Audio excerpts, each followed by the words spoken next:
कहानी उन आम घरों की है जहां खाने वाले तो कई, लेकिन कमाने वाला एक मर्द ही होता है। बावजूद इसके उससे उम्मीदें कम नहीं होती। देखिए जी, सामने वाले वर्मा जी कैसी अच्छी तरह से सफाई करते हैं छुट्टी वाले दिन अपने घर की, और एक आप हैं। अरे यार, उनके पास कार है, ऑफिस पास में है और हफ्ते में 2 दिन की छुट्टी होती है, तो फर्क तो पड़ता है ना। मेरी तो शादी ही गलत हो गई। अरे कोई मस्त लड़का मिलता, कमाता भी, घुमाता भी, घर के कामों में भी मदद करता, लेकिन नहीं जी, हमारे वाले को तो कमाने से फुर्सत ही नहीं, और कमाई भी ऐसी कि कोई जरूरत पूरी ही नहीं हो रही है। सुनील बेचारा शीना को देखकर सोचता है कि शीना सही कह रही है। देखने में सुंदर है, घर का सारा काम कर लेती है, उसे तो कोई भी अच्छा लड़का मिल सकता था। क्या सोच रहे हैं? भागने का इरादा तो नहीं है? अरे नहीं मेरी प्यारी बीवी, मैं तो नहीं, पर डर है कि तुम नहीं कहीं भाग जाओ मुझे छोड़कर। शीला सुनील के मुंह से प्यार भरी बात सुनकर मुस्कुराती है। आप भी ना। सुनील एक दिन ऑफिस से घर आता है कि तभी शीना कहती है, सुनिए जी, वो मेरी सहेली आई थी, सारा दिन वो लोग यहीं थे, अब जा रही थी तो मैंने कहा नहीं नहीं, मेरे पति छोड़ आएंगे ना तुम्हें, तो रोक लिया मैंने। सुनील थोड़ी देर कुछ सोचता है, फिर कहता है, ठीक है, मैं कपड़े चेंज करके आता हूँ। अरे तेरे पति को तो लग रहा है कि अच्छा नहीं लगा। अरे नहीं नहीं, ऐसी कोई बात नहीं है, रुको मैं अभी उन्हें घर के कपड़े देकर आती हूँ। शीना अंदर जाती है जहां सुनील पलंग पर लेटा होता है। अरे क्या मजाक है, वो कह रही है कि आपने मुंह बना लिया।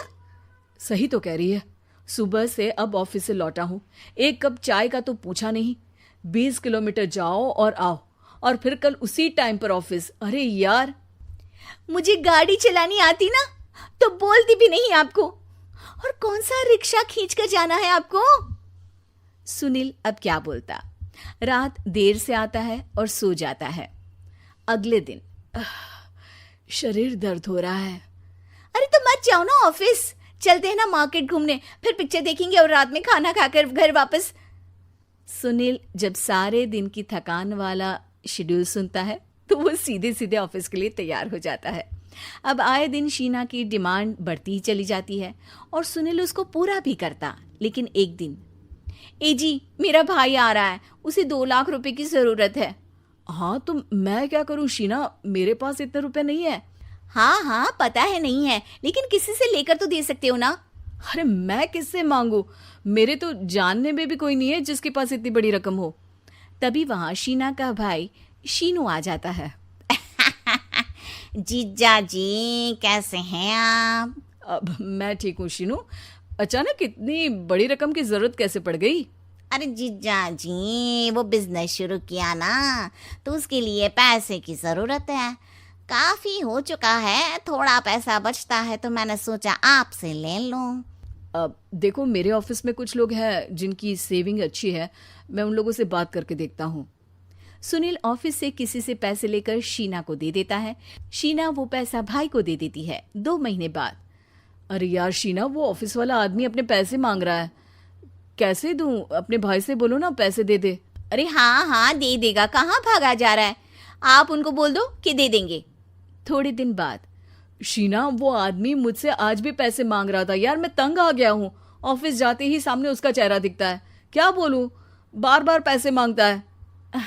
अच्छा मैं शीनू को फ़ोन लगाती हूँ, बात करके देखती हूँ।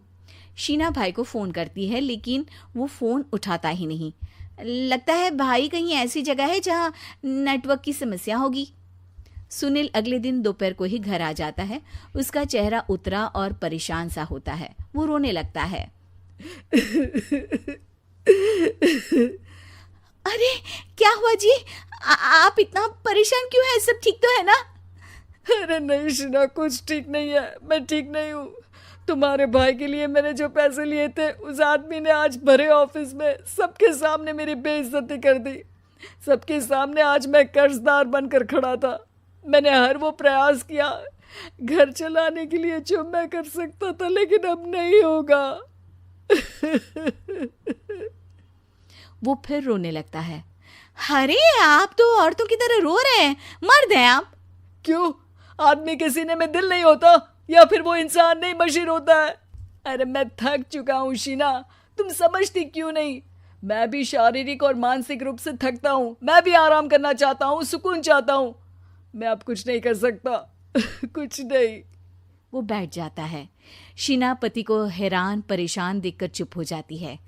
अगले दिन, सुनिए, ये लीजिए 2 लाख रुपये, उस आदमी को दे दीजिए और बोल दीजिए कि आज के बाद किसी को पैसे के लिए बेइज्जत ना करे। सुनील पैसे देखकर राहत की सांस लेता है। अरे शीना, तुमने तो मेरा बहुत बड़ा काम कर दिया। अब मैं शान से ऑफिस जा सकता हूँ, लेकिन ये पैसे आए कहाँ से? ये पैसे मैंने अपने गहनों को गिरवी रख कर लिया है। तुम ठीक रहो, निश्चिंत रहो, मैं बस यही चाहती हूँ। मुझे माफ़ करना, पर अब मैं समझ चुकी हूँ कि मर्द को भी दर्द होता है।